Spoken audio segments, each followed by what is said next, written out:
Значи денес во општина Струмица остваривме средба, ние општинските инспектори. На ова средба беа поканети 11 општини, меѓу кои градот Скопје.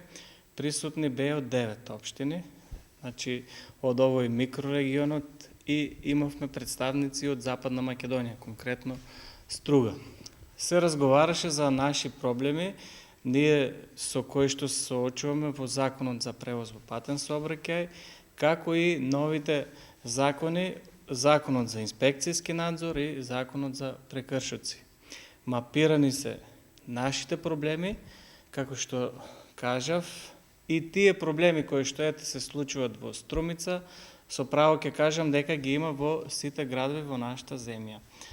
Главната цел на ова наша средба беше, поради изминатиот период пред се пандемијата, COVID-19 не овозможуваше вакви средби и ние на некој начин одлучивме меѓу нас општинските инспектори да се собереме и да разговараме конкретно за наши проблеми кои што произлегуваат од нашето работење.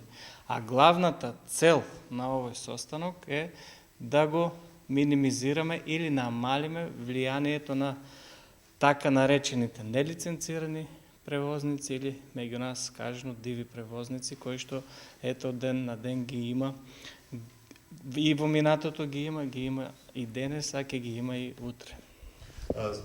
Сакате да кажете дека се подготвува ново законско решение за патен сообраќај или не знам кое законско решение во кое што сакате на некој начин вашите предлози да бидат вклучени, бидејќи вие се сочувате на терен, колку што да разбрав, ако не се лажам. Да, конкретно значи треба јавноста да знае дека постои мрежа на сообраќајни инспектори во рамките на ЗЕЛС. Од таму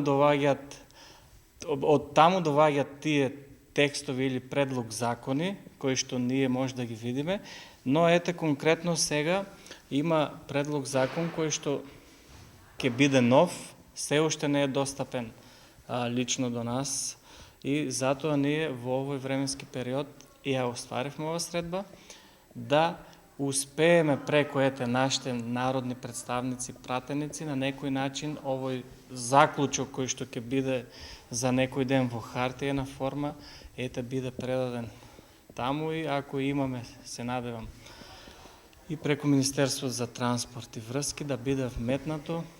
Тоа се наши искуства стекнати со пракса или со нашето работење на терен.